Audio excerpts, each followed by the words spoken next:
What's up, YouTube? Today we're going to be finishing up the Predator armor here, mounting the shoulder cannon, and painting everything, both with an airbrush and by hand. Keep in mind that I do use an airbrush, but you don't have to. You can use pretty much anything. You can dry brush and get a lot of the same effects, and that's what I used to do. I just don't now. But I do go through and show you all those techniques, sealing, all that stuff. And before we get into the video, I want to give a quick shout out to Moonbear for no other reason than you've just been a really awesome and supportive subscriber that's participated in contests and left comments, and I thank you for your continued support, and everybody else out there too, all the past subscribers and all the new subscribers. And let's just go ahead and jump right into the video. Okay, so we got this done in the last video, the shoulder cannon plasma caster, which if you watch the other two parts you're going to know is going to be mounted up here and leveled out. But mostly what this is going to focus on is weathering, cutting, gouging, painting, distressing, sealing this whole entire thing up and getting it all together. And some of the tools I'm going to use a lot of things, from scissors to X-Acto knife, excuse me, screwdrivers, just to kind of gouge and rip and tear. Probably going to use also a hot knife or wood burner, whichever one you want to call it, wood engraver, I don't know, wood burner.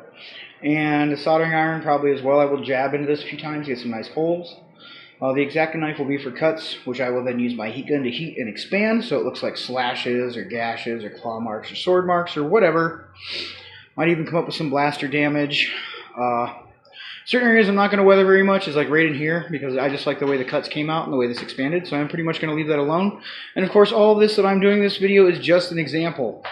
It is of course up to you at home whether you want a clean, smooth, fresh Predator armor or whether you want things burned and engraved and gouged into it to make it look, you know, like it's just been beat around and all that. I've already gone ahead using my X-Acto knife here and put some cuts randomly. This one I already heated. All these other ones I have not. And I'm going to be using my Drill Master heat gun on high.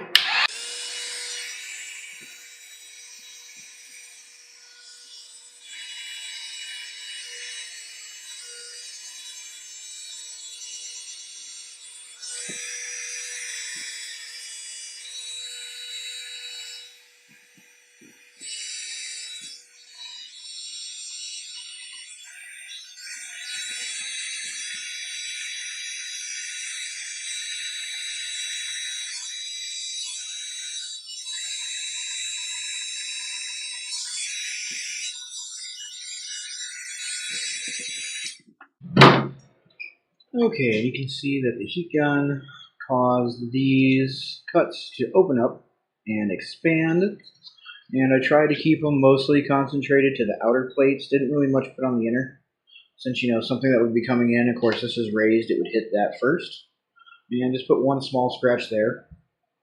And for the front, that's pretty much going to be it for the cuts, and you'll notice that they're not super duper consistent, you know, 3 here, a couple there, etc., etc. I did spread them out a little bit, but I didn't do them all identical. You want weathering to look like it's been natural and not, you know, caused by something else. Now, this particular piece here, I'm not going to put any cuts on. Same as this for this. And this back piece as well will not be weathered with any cuts from the X-Acto knife. Most all this is going to be done with a wood burner.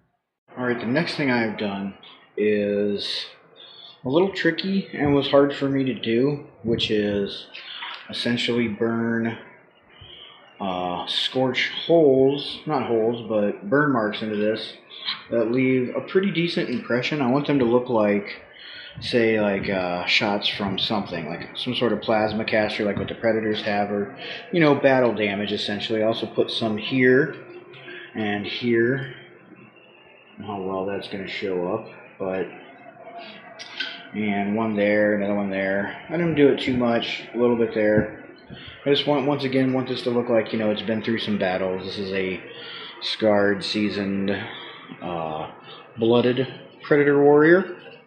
But yeah, it was really hard for me to take my heat gun and just start melting all this stuff I worked so hard to shape and sand. But it needs to be weathered, so I just had to bite the bullet and do it. Okay, so one of the things I've always noticed on the Predator armor is a certain amount of weathering and pockmarks on certain plates, or even throughout most of it. And I don't know the exact reason, I just think it looks very cool. So I wanted to replicate that in a few areas. I'm not going to overdo it, much like the cuts or the burn marks. I don't want too much, I just want it interspread throughout. And to do that, I'm going to use a wood burner. Now these are fairly dangerous because they get very, very hot, and it is quite easy to burn yourself. So if you don't have one of these, always make sure that you get permission from a parent or guardian prior to getting one or using one if you're under 18. So essentially what I did to do all this was I start off by doing some larger things burned in periodically throughout it, rotating it as I go.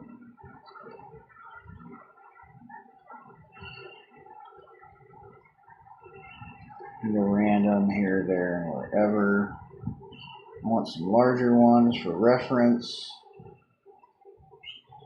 and balance.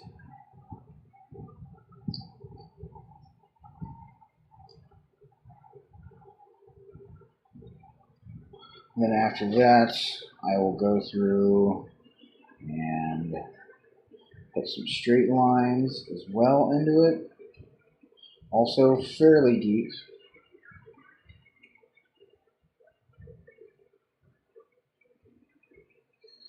Kind of here, there, and wherever. I don't want it to be too precise and exact, because then it's going to look like some kind of like Nickelodeon confetti pattern or something, and we definitely don't want that since it's, you know, the Predator. And then I go through and start doing some straight cuts and some large indentations around the edge here.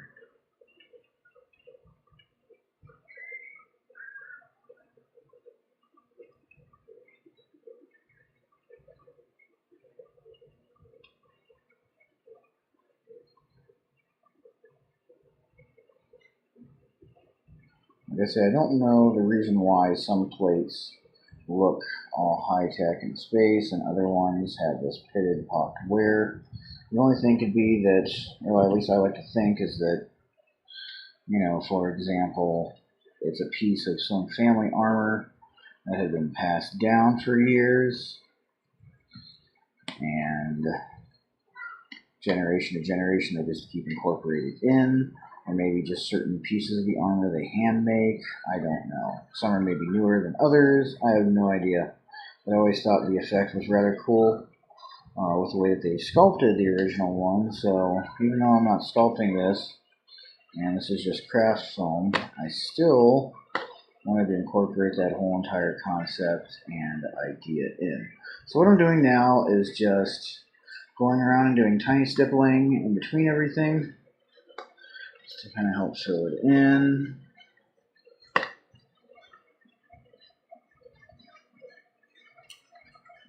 Back here and go a little bit more random gouging. More than anything is going to help make it look more authentic. And then I take the flat edge of it and just kind of run all down along the edges here.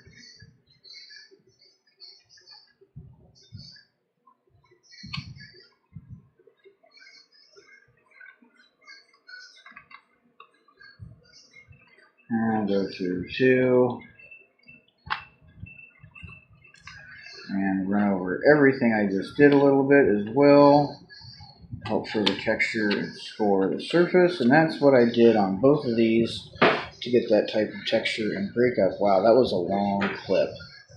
Yeah, I'm going to go ahead and continue, do that up here, and I'm going to go around and do this on some other pieces and come back and show you what I did. Okay, I have finished out my texture, including along the sides here.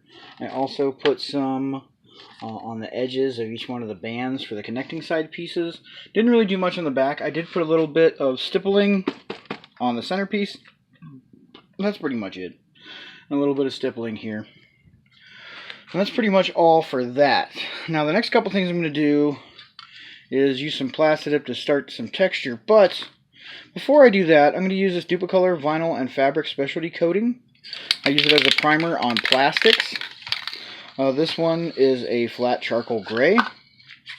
And what I'm going to use this on is like just little spritz in the googly eyes, and these plastic pieces that I glued on, and this here, as well as this other one in the back and the hose. Because all that stuff doesn't take Plastidip the greatest, and if it scrapes off, I don't want to see a googly eye. I prefer to see the gray, the flat matte gray primer won't show up very much.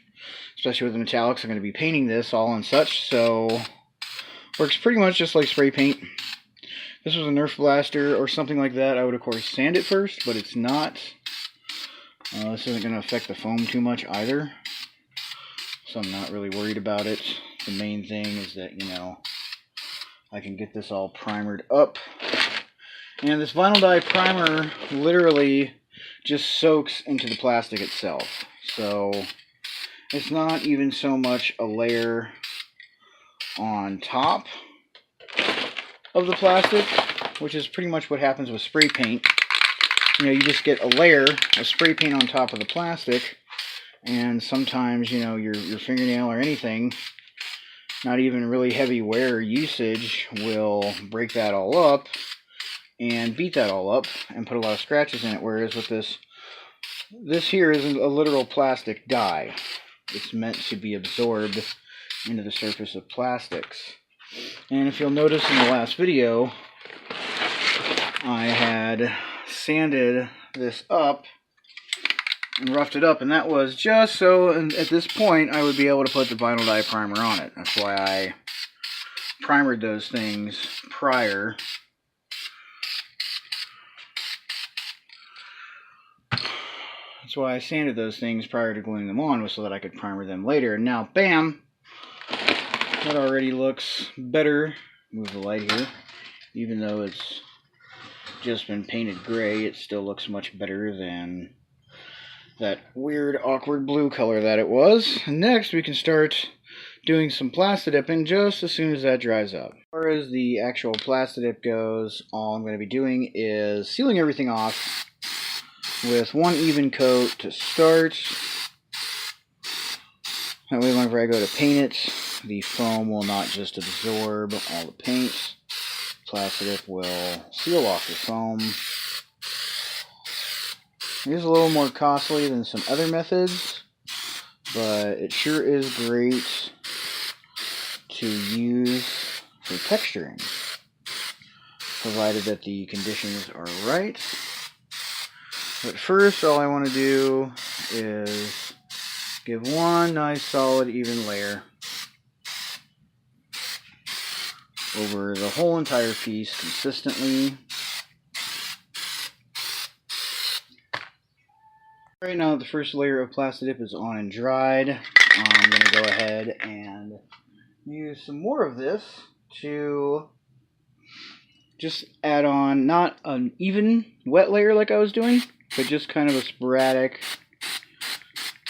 beaded effect. I've done this in other videos, including the Batman cowl. Bunch of little particles, droplets of the Plastidip everywhere.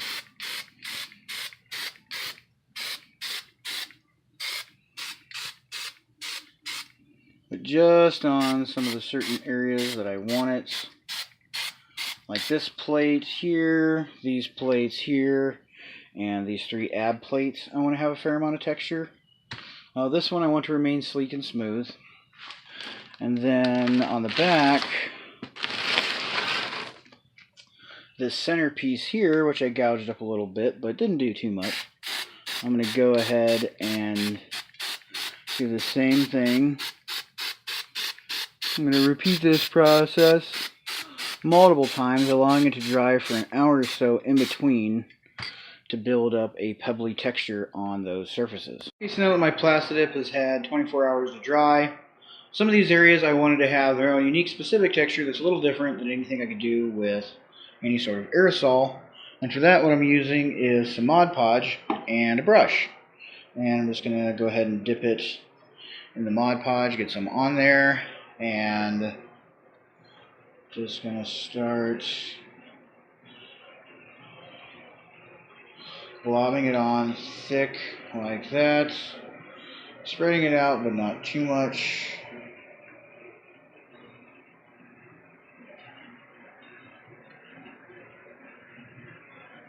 This way, when it dries, it will have an interesting pattern and texture that is unique and different from anything else on it, which will of course help it stand out a little bit more, and will of course make this look not so much like some rather inexpensive craft store foam that I glued together, you know. I'm going to go ahead and repeat this process here all over all three of these.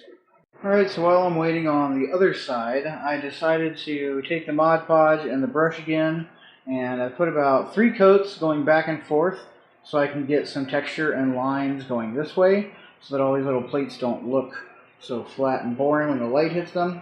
Okay, so as I waited for my 3rd or 4th, I'm not sure, coat that I did directionally this way on this to dry, I went back over and did a 2nd coat by just dabbing like I did the first time. And I did let this fully dry before I did the 2nd coat. These, whenever I'm doing this, I don't actually let it dry. And the reason why I don't let it dry is as the Mod Podge is getting tacky and you're dragging the brush back and forth through it, it actually increases the texture and the streaks on it.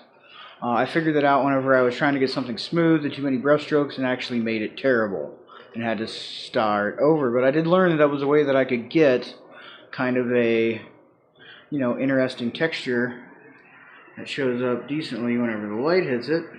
Alright, so now this has had some time to go ahead and dry. I have my airbrush here, which I loaded up with some black Createx paint that I mixed with some Mod Podge and then thinned out. I had the Mod Podge to the black paint in order to give me a little bit of assurance that any areas that the plastic dip might not have got in, any of the nooks and crannies. This will then seal, so it won't just absorb paint and look inconsistent with the rest of it.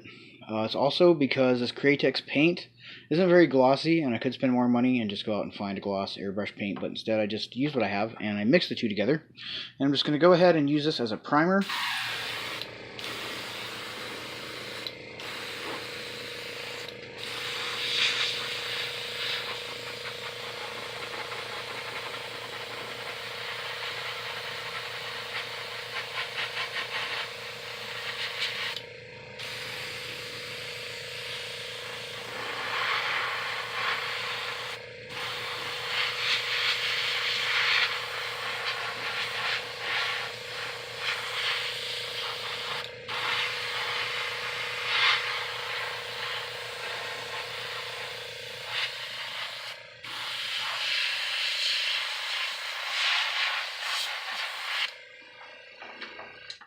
And of course I am going to paint everything in general, but I'm also going to focus on some of these areas, like all the in-between places, where the plastic dip just probably didn't get. And I do want to seal the foam if nothing else too, also for, say, example, moisture or anything getting into it. Don't really want that. I'm going to go ahead and paint this whole thing with a few coats until it's nice and gloss black. Okay, so now that my gloss black has dried, and plastic and everything sealed and I've primered it, I need to plan out what I want to paint and how. Because I'm not going to paint this just all one color. I want it to be different metallics, etc. But in order to do that, I have to do some planning. Now, I know, for example, that I want this to be very silver, these plates here. I want this to be very silver.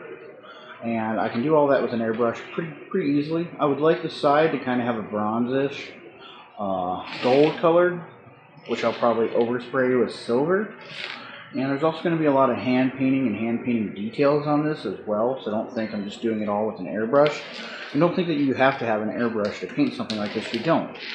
Even this gloss black, you could just take acrylic craft paint and gloss Mod Podge, mix them together, and brush the whole thing to get your primer over the plastic dip. You don't have to have an airbrush to spray that on. And certain areas like here too, I'd like to be bronze, this very silver, along with these plates. This area underneath, of course, to be the darkest. And leave this much darker as far as being metallic. This edge here, very bright silver, and here, kind of more gold. And yeah, I'm just going to start with some silvers and work my way from there to the gold. Okay, so I decided to start adding on some gold first. And the specific gold I'm using is champagne gold. It's just a cheap acrylic metallic craft paint. And using a brush, I'm going to dab a little on, blot off the excess, and then just dry brushed all this gold on. That way it's not getting down in the nooks and crannies so you can still see all the texture and stuff. Excuse me, on this area, I just kind of dabbed it on and then smoothed it out. And for areas like this here, I just roughly brushed it on. This way I went in the same direction and the same strokes as the texturing I did with the Mod Podge, if that makes sense. And then didn't do too much else in here. This will all just be different metallic silvers. Up here, these accent pieces were done in gold. The sides in here and in here as well. And this I did gold. This I did not. This center back piece, this small little accent plate here, and then both of these sides I dry brushed with the gold as well. And I'm going to be putting airbrushing a silver overspray almost all this, so it's not going to stick out as bright and as gold as this, but that's just a base layer that I'm going to use underneath my airbrush paints. Okay, now that I've got all my dry gold, or my dry brush gold done, I'm going to use some Wicked colors from Cratex Colors, Wicked Silver. I've thinned this out at least by half with water. It's super, super thin. That way I don't end up putting on too much. If I put on too much, then I have to go back and repaint the area black and then possibly gold and start over. And I don't want to do that. And the first thing I'm going to do is I'm just going to generally dust the whole entire thing.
Alright. Sounds like my paint reservoir is getting pretty empty. But as you can see here, that was just one light layer. I'm going to spin it around, do the back. Probably do a couple layers like that until it starts to look metallic, but not too obnoxiously so to speak. Certain areas, I think like here I'm going to do a little lighter, and maybe these edge pieces right here and here a little lighter. I'm going to go through and add more to areas I want it to be shiny, and then less to areas I don't want so shiny. But I'm going to start off just by dusting both sides of it like that with a couple coats. Okay, so the only areas I left the overspray exactly is right in here. You can see in here I kind of highlighted and lowlighted and went through and added more.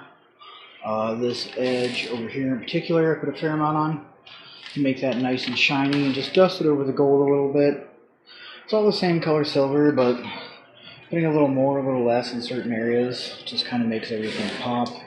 You can of course do all this with a dry brush. You don't need to use an airbrush to achieve this type of effect exactly. Pull this into the light so you can see the side here. These side straps I did leave gold. I didn't really touch them at all. They kind of stand out from everything else and they look really cool, I think. So I'm pretty happy with that. And then these centerpieces in particular here, I put a heavy amount of silver and just dusted the outside with a few more extra layers. Yeah.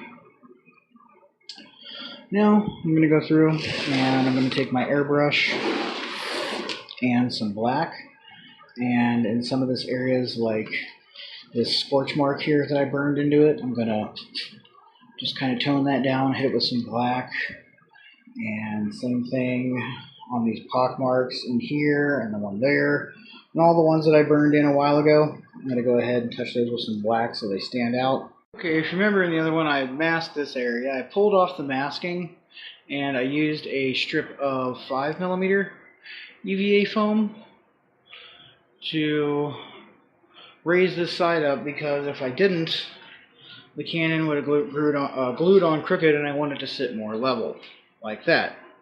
And also remove the masking from this, which I applied in the last video prior to painting and everything, because the plastic will not glue well. You want to be able to glue the foam to the actual plastic and foam. And then once I glue this on, I am also going to go ahead and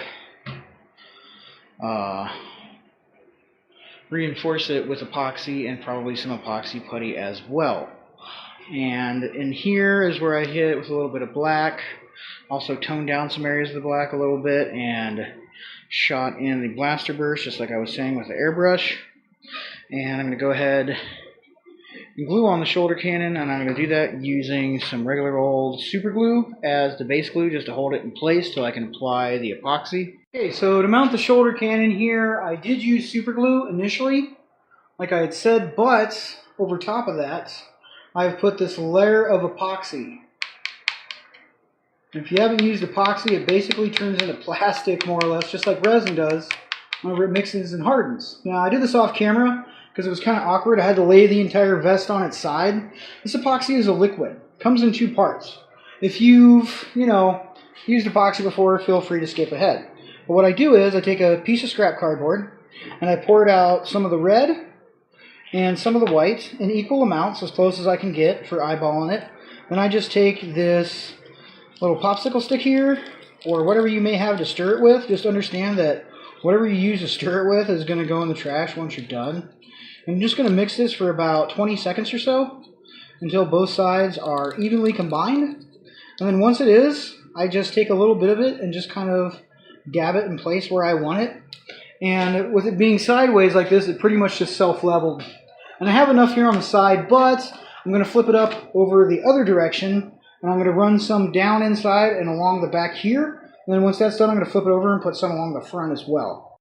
Okay, I've got my epoxy on the back side here as well, and that has started to set up. And I guess I should talk a little bit about what this is. This is called quick setting epoxy. I get this from Harbor Freight Tools. I use quick setting epoxy, but I almost never ever use instant set epoxy because it hardens in 60 seconds to 90 seconds. No sooner does it get stirred, then it's already turning into a rock hard, unmanipulatable mess. Now, consequently with this, it takes about 5 to 15 minutes, depending upon how much you have, until it stops running and dripping everywhere. Okay? Problem with that being that if you're not paying attention to your project, it may run or drip down the side. I kept an eye on this and waited the appropriate amount of time. So you can see here, when the light hits it, it's pretty smooth. It ain't perfect, but it came up way better than hot glue would, and it's definitely sturdier. Okay, so now I'm going to use some Model Masters Silver Chrome. This is an enamel paint. It is not acrylic like everything else I use. So to clean my brushes, I must use odorless mineral spirits. Otherwise, the stuff just won't come out of it.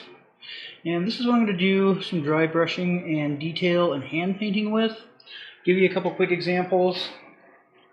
Some of these slashes and cuts. I'm going to take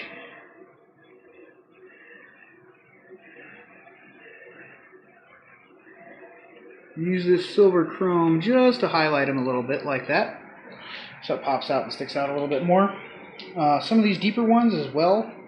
I try to work some down in there, not too deep because the base would probably be crusted with crud and dirt. And then some of these other buttons and areas here, I will just kind of dry brush to help make them pop and stand out a little bit. Some of these things a little bit more silver. And a dry brush. I get the end of the brush wet, and I usually work most of the paint off at first. So you're just brushing on the remnants, which helps you to give kind of a worn, weathered look to things. So like on the edges here, where you probably have a little more wear, you can make it a little more shiny, maybe dark in the center. I'm going to go ahead and detail paint certain things also, like some of these rivets. I don't want them to be gold because they just kind of mesh in with this. I'm going to highlight them with the silver chrome. And yeah, hopefully that gives you some ideas for detail painting hand details. Okay, so I've gone ahead and done the detail painting. Like I said, I didn't do it in every single scratch. Some of them I just left black. The ones that are black are meant to represent older scratches to the armor. The ones that are shiny and silver are a little bit newer. Like these are so deep you couldn't really get any in it, so I just had a little streaking off the ends. And of course you saw me do that one. I also did all these fake rivets. I did the real rivets, more fake rivets. I dry brushed the edge of this just to help bring out the silver a little bit more. And then painted in the rivets here, a few side details on this just to make it pop. Did a little dry brushing on some of these pieces on the outside so you can see them better. And then painted the fake rivets here, the real rivet. This ring, for whatever reason, I just decided it needed some silver to break it up. And on the back side, painted these fake rivets here. Painted the real rivets, fake rivets on both sides of the straps. And yeah, that's pretty much going to wrap it up for this video. I do still need to attach Velcro, and initially I was going to do it in this video, but part 5 is going to have the underpiece. So I had several options when, planning out how to do this cosplay. One of them was to purchase a latex prosthetic Predator chest and ab piece. However, they are very expensive, even unpainted. I could airbrush it and get one unpainted, but even just a cast one that's unpainted is extremely expensive, and most people don't want to do it unpainted. They want you to pay the $400 or $500 to get the whole thing. I didn't really want to do that. So I decided to build a similar thing out of EVA foam. So it'll be the abdominal section of the Predator, all the muscles wrapping all the way around into the back here. And that's the reason why I'm not putting on the Velcro. I am going to be using the foam mat to make this piece. This is going to make it pretty thick. But I want it to be thick because I'm not a really big dude. So part of the thing with this cosplay is fake muscles and fake bulk that even if I worked out year-round, I'm not going to be able to put on that kind of bulk with my kind of income. In a healthy manner to try to portray this. And also I'm 5'6", so there's going to be raised Predator feet with platforms and all kinds of other funky stuff that are going to go along with this to make me as convincing of a Predator when it is done as possible. Well, hopefully you guys enjoyed the video, and this gave you some ideas for your own cosplays and artistic adventures at home. As always, I want to thank everybody for watching and subscribing, and for participating and voting in the last contest. I really do appreciate it. It helped me to reorganize the channel a little bit. Now that everything has been cleared up with my partnership and all the other issues with YouTube. Thank you to all the new subscribers, and thank you to all the past subscribers as well. You guys are all awesome. And if you did enjoy this video, please leave a like, and subscribe as well if you enjoy the channel and would like to see future content like this. Once I finish up the Predator cosplay here, I'm going to be doing some other things, such as I want to do a RoboCop at some point in the future, probably after October, since this cosplay I'm working on to be done by October, plus a few commissions as well that need to be done by the beginning of October at least. That way if there's an issue with the person who commissioned me, I can fix it, or we can figure out what to do. If something is wrong, because they need it by Halloween, and I want to have it to them way before that, so I'm already starting on their project. And I'm also going to be doing a PlayerUnknown's Battleground helmet at some point in between here. I say some point because that is also a commission, and that commission is dependent upon the person approving it. So I've given them the base for the helmet, for the level 3 PlayerUnknown's Battleground helmet. They have the base shell, and they're going to check that out and let me know if they think it's a little too big or too small. And as soon as everything gets confirmed and approved, I will make the final one and do a video on that. So it's not just going to be all Predator. There will be other things going on as well. And I haven't really asked or gotten permission yet to film the Venom commission I have. I probably won't, but may make something similar in the future. But as always, thank you guys for watching, and you're all awesome. Have a great day.